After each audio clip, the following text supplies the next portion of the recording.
오늘은 갈라디아서 강의 그 세 번째 시간으로 갈라디아서 2장을 같이 공부하겠습니다. 갈라디아서 2장을 펴시기 바랍니다. 1절서 10절까지 말씀과 11절서 21절 끝절까지 말씀 이렇게 두 부분으로 나누어서 공부하도록 하지요. 1절서 10절까지 말씀은 복음은 하나뿐이다. 복음은 하나뿐이다. 그리고 11절서 21절까지는 교리와 행위의 일치. 그러니까 교리를 알면 그 교리와 또 신앙생활의 행위가 같아야 되는 거죠. 표리가 같아야 되는 거죠. 교리만 알고 행위가 또 없으면 그것도 안 되거든요. 그래서 11절서 21절까지 말씀은 교리와 행위가 일치해야 된다. 이것을 중점으로 가르치고 있어요. 그래서 이제 두 가지로 나누어서 우리 생각을 해보자는 말이에요. 이렇게 두 번으로 나누어 이제 생각해서 우리 갈라디아서 2장에서 무엇을 가르치는지 보도록 하면 되겠습니다. 갈라디아서는 전체를 통해서 율법과 은혜를 다루고 있는 책으로 로마서와 함께 기독교의 가장 그 교리를 핵심적으로 다루고 있는 중요한 책 중에 하나이죠. 바울이 안디옥을 중심으로 제3차 전도 여행까지 다 마쳤죠. 1차, 2차, 3차, 제3차 전도 여행까지 다 마친 다음에 로마에 가서 이제는 로마를 중심으로 해서 스페인까지 선교하려 할 때에 바울은 우선 로마의 교인들이 믿는 기독교의 구원의 교리가 무엇인지를 가르치기 위해서 로마인서 1장에서 11장까지를 기록한 그 사실을 상기하면 교리를 바로 가르치는 것이 얼마나 중요한 일인지 알 수가 있어요.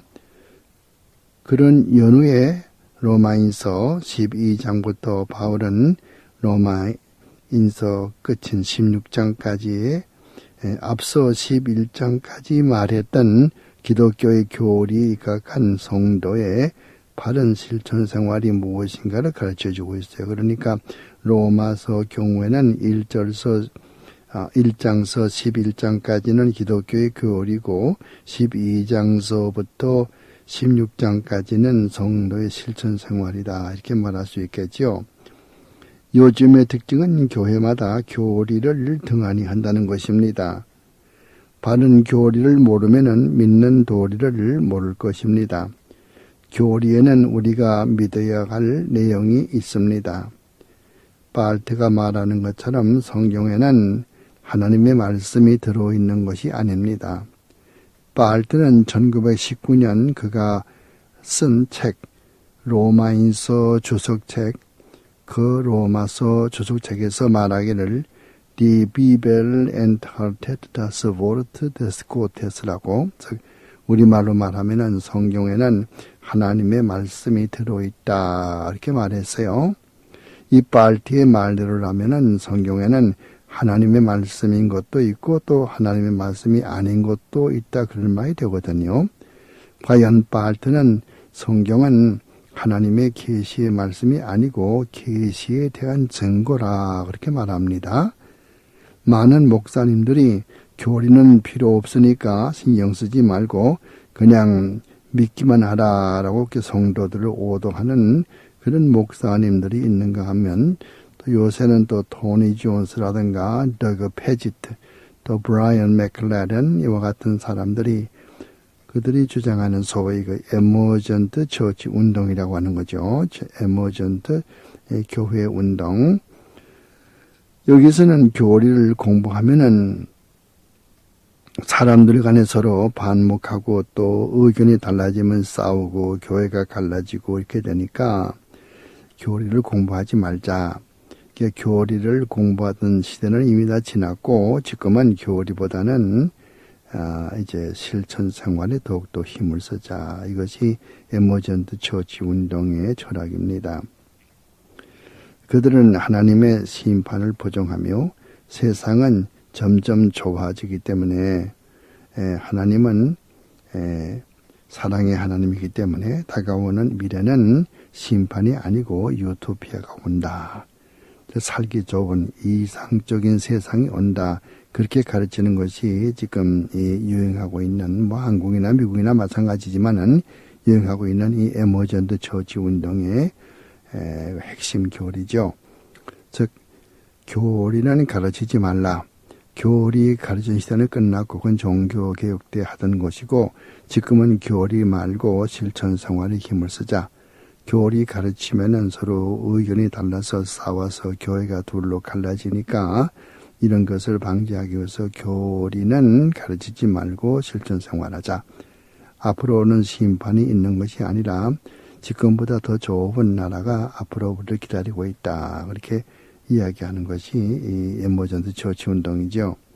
갈라디아서 전체가 율법과 은혜를 다루면서 기독교의 교리를 설명하고 있어요.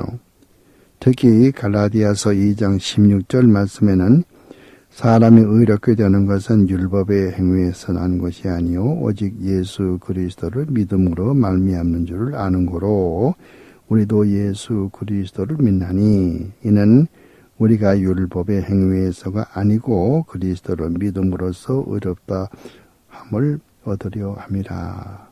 율법의 행위로서는 의롭다 함을 얻을 육체가 없느니라 라는 말씀을 우리 모두가 다 잘 알고 있지 않습니까? 또 모두가 외우고 있지 않습니까? 또한 이어서 갈라디아서 2장 20절 말씀 보면은 참으로 멋진 말씀이에요. 내가 그리스도와 함께 십자가에 못 박혔나니 그런즉 이제는 내가 사는 것이 아니요 오직 내 안에 그리스도께서 사신 것이라. 이제 내가 육체 가운데 사는 것은 나를 사랑하사 나를 위하여 자기 몸을 버리신 하나님의 아들을 믿는 믿음 안에서 사는 것이라. 이 얼마나 참 은혜롭고 또 좋은 말씀인가요?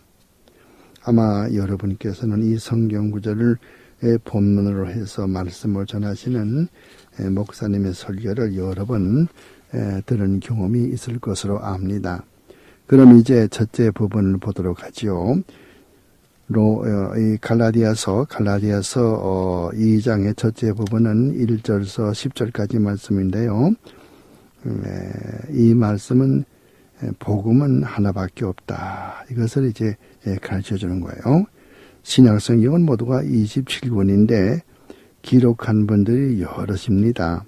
구약과 신약을 합해서 성경을 기록한 성경 저자들은 모두가 45명이나 되고 또 1500년이라고 하는 상당히 오랜 기간이죠.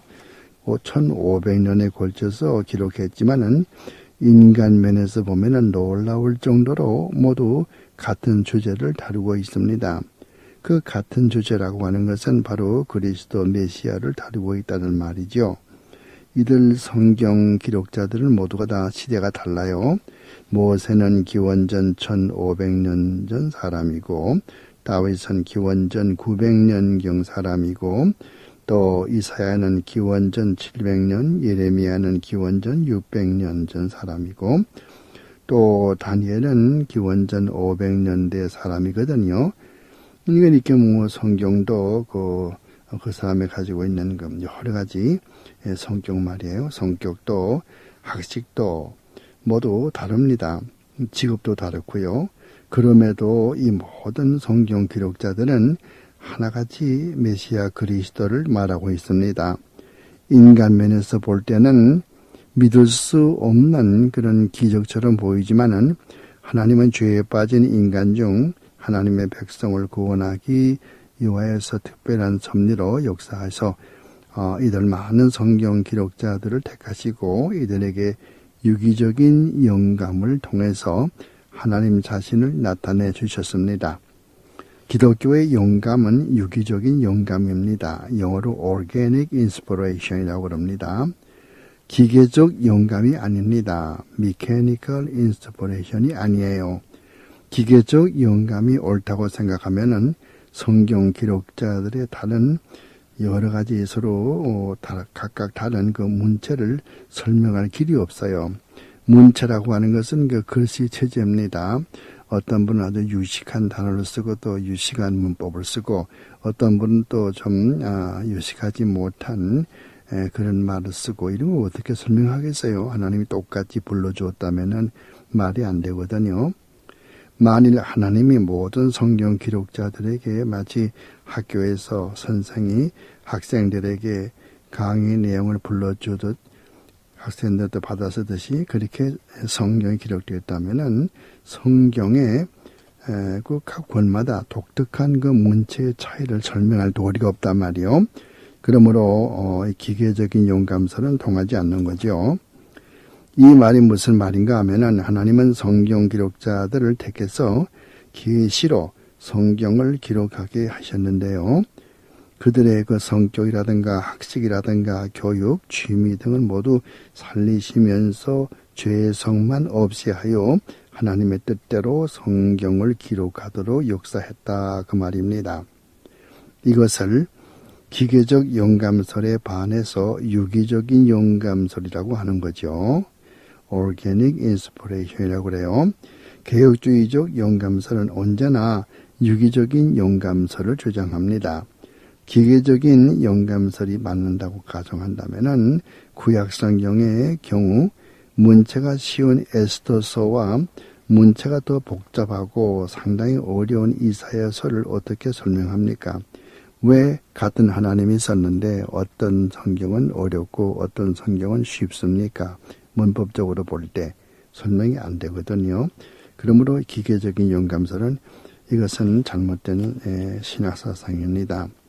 또 신약 성경의 경우를 보면은 요한복음은 문체가 다른 복음에 비해서 쉽습니다. 반면 누가복음은 다른 복음에 비해서 어렵습니다. 기계적 영감설이 맞다면은 모든 성경의 문체가 모두 다 동일하지 않을까요? 그에 대한 대답을 해야 되는데 대답할 도리가 없지요. 신약 성경에 있어서도 어떤 이들은 예수님의 복음이 다르고 또 바울의 복음이 다르다고 하는 그런 분들도 가끔 있어요. 예수님의 복음과 바울의 복음이 다른 것이 아닙니다.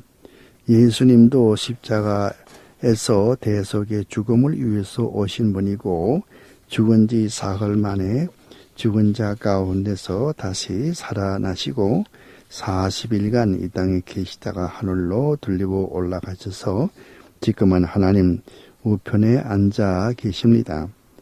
이는 우리가 다 모두 주일마다 사도신경으로 외우는 진리가 아닙니까? 바울의 신학이 이와 다른 것이 아닙니다. 바울의 신학의 핵심이 무엇입니까? 바울 신학의 핵심은 예수님의 죽으심 즉 십자가와 부활입니다. 고린도전서 15장 3절과 4절 말씀 보면 바울이 이 사실을 가장 간결하게 말해주고 있어요. 예수께서 성경대로 죽으시고 성경대로 죽은 지 사흘 만에 살아나신 것입니다. 그러므로 예수님의 이 복음과 바울의 복음이 다른 것이 없단 말입니다. 바울은 부활하신 주님으로부터 직접 이방인의 선교사로 임명을 받고 이방인의 선교사로 일생을 보냈고 또 한편 베드로는 할례당 즉 유대인들을 대상으로 복음을 전하는 그런 사명을 받았으니까 유대인의 선교사로 한평생을 보냈습니다. 초대교회는 두 기둥이 있죠. 그것이 바로 바울과 베드로입니다. 바울은 이방인의 선교사고 베드로는 유대인의 선교사되죠. 그러므로 기독교의 참 신앙에는 복음이 여럿이 있을 수가 없고 오직 하나뿐이라는 것입니다. 예수 그리스도의 복음뿐인 것입니다. 그는 로고스 말씀 바로 그분이십니다. 사람들은 성경 각 권의 문체가 다르다고 해서 복음이 여러 가지라고 주장하는 그런 학자들도 가끔 있지만은 문체가 다른 것은 하나님께서 성경을 기록하게 하실 때에 성경 저자 각자의 성격이나 학식을 철폐하지 않고 또 그 사람에게서 죄성만 없이 한 채로 하나님의 뜻대로 성경을 기록하도록 역사하셨기 때문이며 예수 그리스도의 제자된 사도들의 복음과 예수님의 복음이 다를 수가 없습니다.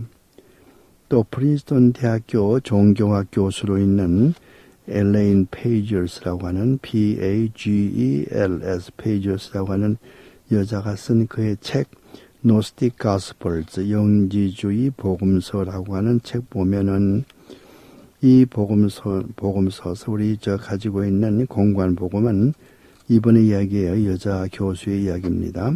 우리 공관 복음은 원래가 여자 위주로 기록되었었는데 정도에서 누군가가 남성 위주의 복음으로 바꾸어 놓았기 때문에 다시 여성 위주의 복음으로 다시 돌려놓아야 된다라고 주장하는 것이 프린스턴 대학교 엘렌 페이지얼 교수의 주장인 것입니다. 크게 잘못된 거죠.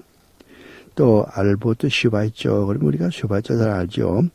이분은 신학 박사이고 음악 박사이고 의학 박사이고 박사학위를 3개 가지고 있는 분인데 아프리카의 지금의 가봉이죠. 아프리카의 가봉이라고 하는 나라 거기에 람바르네이 거기에서 이제 흑인들을 상대로 전도했던 유대계 독일 사람이죠. 알버트 슈바이처가 그의 저서인 Quest of Historical Jesus라고 우리말로 말하면 역사 예수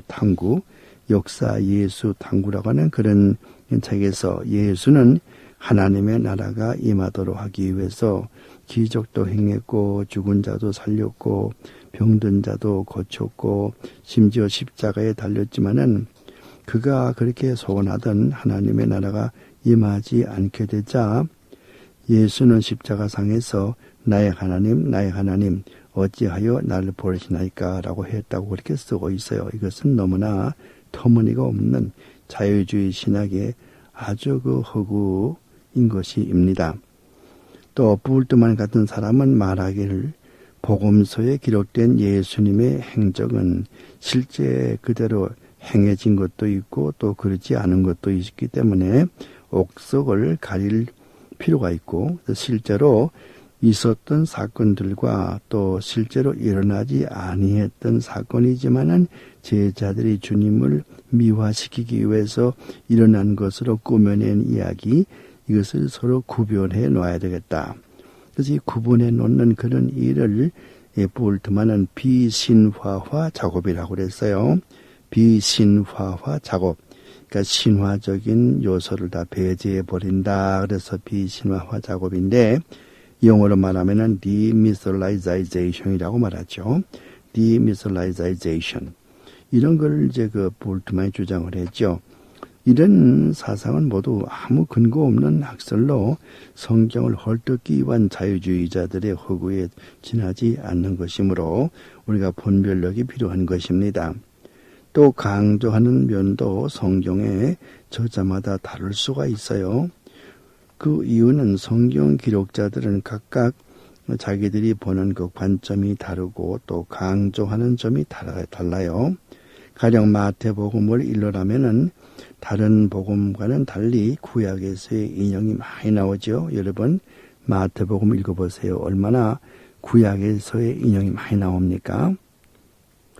그리고 또 다른 복음서에는 흔히 나오는 하나님의 나라란 그런 구절이 마태복음 19장 24절 등 몇 개에 불과하고 잘 나오지 않아요. 즉 마태복음에는 하나님의 나라 그런 말을 안 쓰고 하나님 그런 말을 안 써요. 대부분 천국이라는 말로 씁니다. 왜 그럴까요? 마태복음이 강조하는 점은 예수는 유대인들이 대망하던 메시아 바로 그분이며 그는 다윗의 자손으로 오신 유대인의 왕이라는 점을 강조하고 있어요. 그렇다고 해서 마태복음은 유대인들만 읽고 다른 사람은 읽어서는 안 된다 그 말은 아니죠. 하지만은 그 주안점이 바로 이 유대인들을 의식하고 유대인들을 대상으로 기록했다는 점, 그 관점이 다르지 않아요. 그러니까 다를 수밖에 없죠. 그러나 그 내용은 다른 게 아무것도 없어요. 모두 예수 그리스도를 전하는 복음인 것입니다. 따라서 유대인들은 하나님이란 말을 입에 올리기를 몹시 황송하게 생각한단 말이에요. 우리 한국 사람도 그렇지 않아요? 뭐 우리 아들들에게 물어보면은 아버지 이름 누구냐 그러면은 누구지 이름을 다 대지 않죠. 명자 도자입니다. 그렇게 말하듯이 말이요. 그 유대인들은 하나님이라는 말을 입술에 올리기를 참 꺼려해요. 그래서 저들은 하나님이라고 하는 말 엘로힘 이런 말이 있어요. 엘로힘 혹은 또 야훼 이런 말이 있지만은 이 사람들은 아도나이라고 그렇게 써요. 아도나이. 그래서 이것을 하나님의 이름으로 대신 쓰인단 말이에요. 하나님 그것은 너무 불경스럽게 생각해서 절대 입에다 하나님 그런 말을 내지를 않아요. 이런 유대인들의 성향을 아는 마태복음 기록자 유대인인 이 마태는 그의 복음서에서 하나님이란 말을 가급적 피하고 천국 헤이바셀라이아 톤 우라논이라고 헬라말로 말하는데 그런 표현을 쓰고 있어요. 또 그런가 하면 마가복음은 로마 사람들을 안중에 두고 거기에 초점을 맞추어 기록했죠. 그래서 간결하면서도 다른 복음서에 있는 내용은 모두가 다 들어있어요. 그리고 예수님 당시에 로마 사람들에게도 잘 알려진 달리다 쿰이라든가 에바다 같은 이런 아람어도 등장하고 또 브라이도리온이라고 하는 로마 사람들이 쓰고 있는 라틴 말도 등장하죠. 또 누가복음 보면은 누가 자신이 헬라 사람이고 또 유대 백성이 아니죠. 그래서 헬라 사람인 누가복음 기록할 때 헬라 사람들에게 초점을 맞추어서 헬라인들에게 그리스도의 복음을 전하기 위해서 누가복음을 기록한 것입니다. 이런 것도 우리가 다 이렇게 아셔야 돼요. 물론 누가는 직업이 의사이기 때문에 유식한 사람이죠. 그래서 유식한 사람답게 누가복음에는 문체가 좀 어려워요. 어렵다는 말은 문법적으로 하이포텍틱 센텐스라고 해서 복문이 많이 들어있단 말이에요. 복문. 우리가 문법을 다 공부해서 알지만은 문법적으로 본다면은 세 가지가 있어요. 단문이 있고 중문이 있고 복문이 있어요. 단문, 중문, 복문. 영어로 말하면은 simple sentence, 그 다음에 또 중문은 compound sentence, 그 복문은 complex sentence 이렇게 말하는데 이 세 가지가 있단 말이에요. 그래서 흔히 알기 쉽게 설명한다면은 새가 날아간다. 이것은 단문이죠. 하나의 독립한 문장이니까요. 그러나 새는 날아갔고 배가 떨어졌다라고 하면 이것은 새가 날아갔다는 말과 배가 떨어졌다 두 문장을 합했지 않습니까? 이건 중문이에요. 영어로 compound sentence라고 그래요. 그래서 대등 접속사가 연결되어 있죠. 그러나 새가 날아갔기 때문에 배가 떨어졌다라고 말한다면은 이것은 복문 컴플렉스 센텐스가 되는 것입니다. 그 이유는 이 두 개의 문장이 종속 접속사로 연결되어 있기 때문이지요. 이때 새가 날아갔기 때문에라는 절은 종속절이 되고 배가 떨어졌다라는 부분은 주절이 되는 것이죠. 주절과 종속절 둘로 되어 있죠. 이런 문장을 복문이라고 그래요. 이처럼 종속절과 주절을 가지고 있는 그런 문장을 복문이라고 하는데 누가복음 보면은 이런 복문이 많이 들어있어요. 이게 특징이죠. 또 하나 누가복음의 특징은 그게 사용된 단어가요. 문어체에 가깝다는 거예요. 신약성경의 언어는 신약성경에 기록된 원래 언어는 고인의 헬라어라고 해서 다른 말로 말하면 헬레니스틱 그릭이라고 말하는데요. 기원 1세기 이 중동 지방의 시장에서 평민들이 늘 사용하던 그런 그 구어체를 말하는 것이죠. 그러니까 언어는 구어체가 있고 문어체가 있어요. 문어체는 뭔가 하면은 우리가 편지 쓸 때 보면 옛날에 부모님 전 상서 기체후일양 만강하옵십니까? 소자는 애국에서 면하게 정진하나이다. 이건 문어체입니다. 문어체예요. 글씨체란 말이에요. 그럼 아버지, 어머님 안녕하세요. 저 여기서 잘 있고 공부 잘해요. 이것은 구어체거든요. 마찬가지로 이 성경에도 보면 구어체가 있고 문어체가 있단 말이에요. 근데 신약 성경은 전부 다 구어체예요. 문어체가 없어요. 근데 이 누가복음에서는 구어체지만은 그 쓰는 문법이 좀 고상하고 좀 복문이 더 많고 또 단어들도 다른 복음에 나타나지 않는 좀 유식한 그런 구어체의 단어를 쓰고 있다 그 말이에요. 요한복음 같은 거 보세요. 뭐 요한복음은 물고기를 잡는 그 요한 어부지요. 요한이 기록한 요한복음 또 요한서신이라든가 요한계시록 별로 그 문체가 어렵지 않고 너무 쉽거든요. 단문도 많이 있고 중문도 많이 있고 복문은 별로 없고 또 단어도 쉬운 단어 썼고 그렇죠. 그래서 신학교에서 헬라어 기초를 공부한 다음에는 학생들이 요한복음부터 원어로 읽기 시작합니다. 그래서 이제 점점 헬라어를 익히는 거죠. 또 구약의 히브리어를 공부한 사람은 일단 초보가 끝나게 되면은 그 학생은 에스더서부터 먼저 읽어요. 왜 그런 거 아니? 구약 성경에 많이 있지만은 에스더서가 제일 쉽거든요. 그래서 이렇게 문체가 각각 다르다고 하는 거. 그러므로 성경의 저자들이 강조하는 그 점이 다르다고 해서 이들이 전한 그 복음이 예수님의 전한 복음과 다르다고 할 수는 없다는 거예요. 각각 다 그런 관점과 강조하는 점이 다르고 문체가 다르고 강조하는 점이 다르기 때문에 이런 일이 벌어지게 된다 그 말입니다. 그래서 하나님의 특별 계시의 말씀 바로 그 진리의 말씀은 변함이 없어요. 구약이나 신약을 막론하고 모든 성경 기록자들은요. 말씀을 하나님께로부터 받아서 기록한 것이므로 하나님은 바로 진리 그 자체이시므로 절대로 본질상 거짓을 말할 수가 없고 거짓을 말하지 못하는 하나님으로부터 받은 계시의 말씀은 곧바로 모두 하나님의 진리의 말씀이 될 수밖에 없죠. 베드로 후서 1장 21절 말씀에는 예언은 언제든지 사사로이 기록된 것이 아니고 하나님의 사람들이 하나님께로부터 받아서 기록한 것이라고 명백하게 하나님께서 우리에게 가르쳐주고 있습니다. 사탄은 항상 성경의 권위를 무시하는 데서 다른 복음을 믿게 합니다. 다른 복음은 없습니다. 기독교에는 오직 하나의 복음, 즉 길이요 진리요 생명이신 그리스도의 생명의 말씀만 존재할 뿐입니다.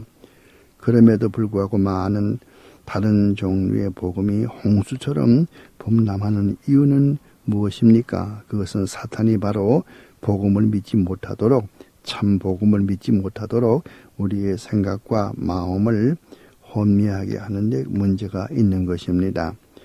오늘은 과거 어느 때보다도 이 성경의 권위가 훼손되고 있습니다. 성경의 권위를 존중하는 교회와 성직자들은 점점 핍박을 받고 그 수요가 점점 줄어가는 것이 사실인 것입니다. 본문에 들어가서 바울을 대적하는 유대 그 주의자들은 바울의 복음을 베드로의 복음과도 다르고 또 다른 사도들의 복음과도 다르다고 주장했는데요. 그것은 바울의 복음을 잘못 이해한 데서 오는 것입니다. 옛날 프린스턴 신학교의 자유주의 신학이 독일과 영국으로부터 프린스턴 신학교에 들어올 때에 그때 프린스턴 신학교 신약학 교수였던 메이천 박사는 Origin of Paul's Religion, 바울 종교의 기원, 바울 종교의 기원이라는 책을 썼는데 이 책에서 이와 같은 사상들을 반박한 적이 있습니다. 이 테이프는 뒷면에 계속됩니다. 여기서 테이프를 뒤로 돌려놓으시기 바랍니다. 그 다음 가서 보세요. 이런 말하죠. 모든 자 앞에서 개바에게 이르되 네가 유대인으로서 이방을 쫓고 유대인답게 살지 못하면서 어찌하여 억지로 이방인을 유대인답게 살게 하려느냐 하노라. 이는 본래 유대인이요 이방 죄인이 아니로되 사람이 의롭게 되는 것은 율법의 행위에서 난 것이 아니요 오직 예수 그리스도를 믿음으로 말미암은 줄 아는 거로 우리도 그리스도 예수를 믿나니 이는 우리가 율법의 행위에서 아니고 그리스도를 믿음으로써 의롭다 함을 얻게 함이라. 여기에서는 우리가 항상 믿음을 통해서 하나님의 은혜로 구원을 얻는 것이고 무슨 율법을 지킨다든가 또 유대인의 풍속을 따른다든가 이런 것 가지고 구원이 안 되고 또 무슨 인간의 공로도 구원에 가산되지 않는다 그 이야기하죠. 그래서 거기에 봅니까 율법의 행위로서는 의롭다 함을 얻을 육체가 없다고 16절에 말하고 있죠. 만일 우리가 그리스도 안에서 의롭게 하려다가서 죄인으로 나타나게 되면은 그리스도께서 죄를 짓게 하는 자가 결코 그럴 수 없느니라. 만일 내가 헐었던 것을 다시 세우면은 내가 나를 범법한 자로 만드는 것이라. 내가 율법으로 말미암아 율법을 향하여 죽었나니 이는 하나님을 향하여 살려 함이라. 이제는 율법보다도 하나님의 복음 이것을 위해서 하는 거죠. 율법은 우리를 구원하지 못해요. 율법을 통해서 우리가 죄인인 걸 깨닫고 그러므로 그리스도의 율법을 다 지키신 그리스도에게 나오게 되고 또 율법은 우리가 살아갈 그런 복귀가 되는 거지 율법을 지켜서 구원받지는 못해요. 여기 16절 말씀에 그런 거 있지 않아요. 율법의 행위로서는 의롭다 함을 받을 육체가 없다고 그랬죠. 거기다 줄을 끄시고 언더라인해서 그걸 외우세요. 16절 말씀. 내가 그리스도와 함께 20절에 그리스도와 함께 십자가에 못 박혔나니 그런즉 이제는 내가 사는 것이 아니고 내 안에 그리스도께 사신 것이라. 이제 내가 육체 가운데 사는 것은 나를 사랑하사 나를 위하여 자기 몸을 버리신 하나님의 아들을 믿는 믿음 안에서 사는 것이라. 이것도 중요하죠. 그래서 20절 말씀도 줄을 치세요. 좋은 말씀이죠. 내가 하나님의 은혜를 피하지 않으니 만일 의롭게 되는 것이 율법으로 말씀하시면은 그리스도께서 헛되이 죽으셨느니라. 우리가 율법을 행할 것 같으면 뭐 하려고 하죠? 예수께서 율법으로 구원받으면은 예수께서 죽을 필요가 뭐 있겠어요? 아니죠. 예수께서 죽으신 것, 그것은 우리의 죄를 담당하신 것이지만은 우리가 구원받는 것은 하나님의 은혜로 구원받는 것이다. 그걸 공부를 했죠. 오늘 강의 여기서 마치겠습니다. 감사합니다.